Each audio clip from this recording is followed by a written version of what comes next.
Inilah video kupas tuntas proyek kereta cepat Jakarta-Surabaya.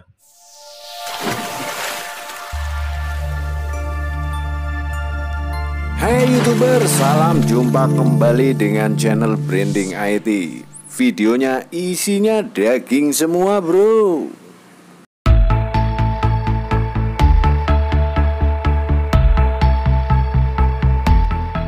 Cukup banyak pemirsa channel Branding IT menanyakan perihal proyek kereta cepat Jakarta-Surabaya setelah melihat perkembangan pembangunan dan uji coba kereta cepat Jakarta-Bandung KCJB KCIC. Admin sendiri telah menyajikan sekurang-kurangnya 6 video yang membahas kereta cepat Jakarta-Bandung KCJB KCIC.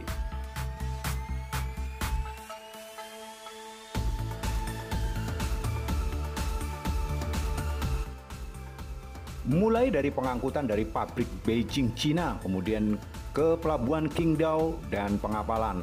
Perjalanan sampai di Tanjung Priuk, Jakarta, diteruskan perjalanan darat ke Tegaluar, penempatan di Depo Tegaluar, harga tiket, spek dan jalur, uji coba dinamis KCJB dengan kereta inspeksi dan unboxing KCJB, serta canggihnya maintenance KCJB KCIC di Depo Tegaluar, Bandung.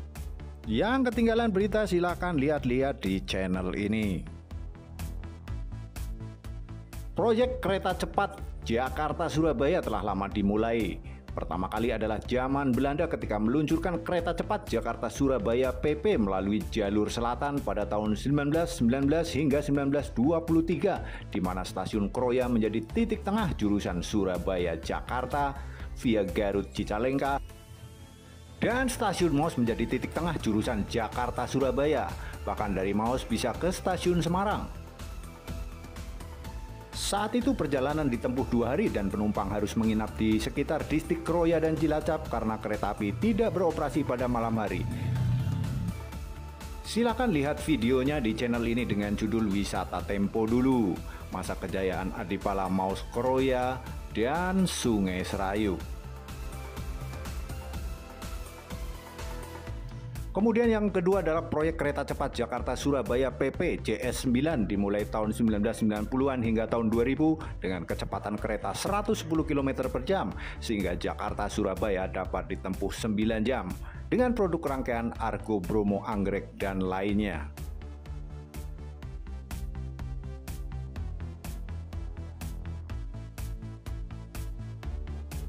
Yang ketiga adalah proyek kereta cepat Jakarta-Surabaya dimulai dengan ketertarikan Jepang melalui ringkasan Record on the Java North Line Upgrading Project 24 September 2019.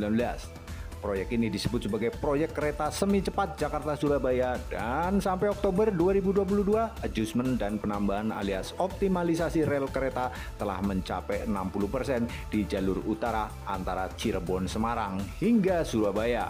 Nampaknya proyek ini adalah proyek perantara atau proyek penyesuaian sebelum proyek kereta cepat Jakarta-Surabaya yang diimpikan.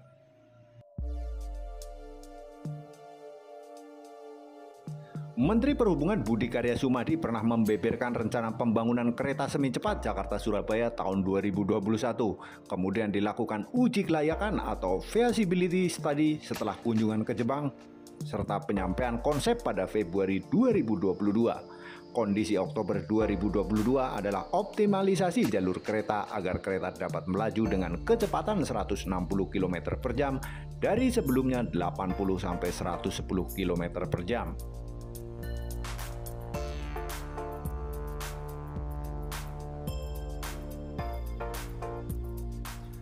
Sementara feasibilisasi terkait langkah berikutnya meliputi pengukuran secara cermat bagaimana kondisi di lapangan, bagaimana trase yang akan dilanjutkan.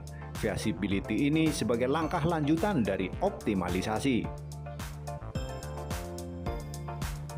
Pendeknya begini lur, proyek kereta semi cepat Jakarta-Surabaya dilakukan secara bertahap. Pertama, optimalisasi jalur rel kereta agar kereta yang sudah ada dapat melaju dengan kecepatan 160 km per jam, sehingga Jakarta-Surabaya dapat ditempuh kurang dari 6 jam dan bukan 9 jam seperti sekarang. Tahapan kedua adalah feasibility study, digunakan sebagai acuan penggunaan kereta semi cepat dari Jepang.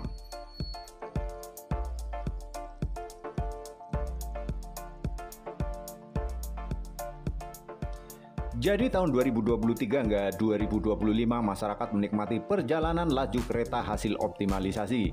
Kemudian tahun 2025 hingga 2029 pembangunan jalur kereta semi cepat. Kemudian tahun 2030 dapat menikmati perjalanan Jakarta-Surabaya kereta semi cepat. Nampaknya bukan kereta cepat seperti KCJB KCIC.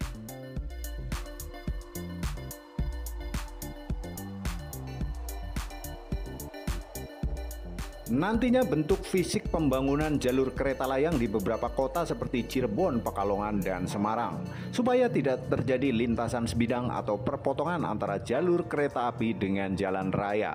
Tercatat jalur kereta api Jakarta-Surabaya saat ini memiliki 800 lintasan sebidang resmi yang harus diselesaikan. Pembangunan kereta semi cepat Jakarta-Surabaya ini akan dilakukan melalui 2 tahap trase. Tahap pertama trase Jakarta-Semarang dan tahap kedua trase Semarang-Surabaya. Berdasarkan data tersebut, menurut admin proyek kereta semi cepat Jakarta-Surabaya kondisinya sebagai berikut. Yang pertama, dengan menggunakan jalur yang sudah ada dan gabungan pembuatan jalur baru yang bersifat jalur lurus tanpa berbelok-belok, maka tidak dibutuhkan banyak jalur baru, namun akan banyak pembangunan rel kereta elevated atau bertiang, dan lokasinya akan berada di sepanjang jalur Pantura. Pembangunan jalur baru dan elevated tahun 2025 hingga 2029.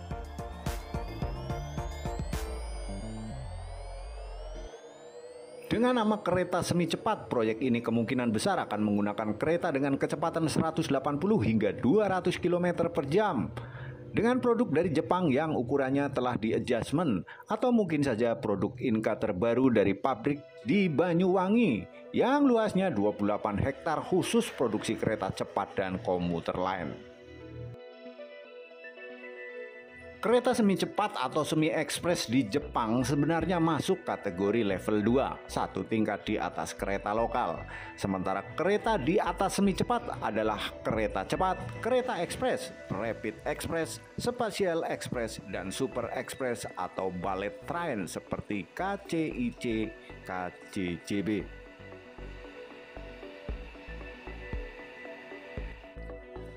Agak sulit memang memadankan kereta jika menggunakan kata kereta semi cepat. Namun kalau yang dimaksud adalah kecepatan 200 km per jam, mungkin PT Inka berpeluang mengisi proyek ini karena telah menyelesaikan desain aerodinamis kereta semi cepat 200 hingga 230 km per jam nantinya di tahun 2025 hingga 2030. Sementara seri lokomotif terbaru dari PT Inka kecepatan 160 km per jam juga telah diproduksi dan digunakan di jalur kereta Parepare Sulawesi. Jika menggunakan produk Jepang, mungkin yang dimaksud jenis Tokaido Shinkansen produk awal tahun 1964 hingga 1970. Dapat menjadi referensi mengingat kata Shinkansen saat ini merujuk pada kereta kecepatan di atas 300 km per jam dan bukan semi cepat. Menurut admin sih, proyek kereta semi cepat Jakarta-Surabaya ini tergolong tanggung. Pertama karena di benak rakyat akan tergambar seperti kereta cepat Jakarta-Bandung dan memang kebutuhan untuk itu dirasa mendesak. Menurut Bro NC bagaimana jika proyek kereta semi cepat Jakarta-Surabaya berkecepatan 160-200 km? Apakah sesuai atau tanggung? Mari kita bahas di kolom komentar.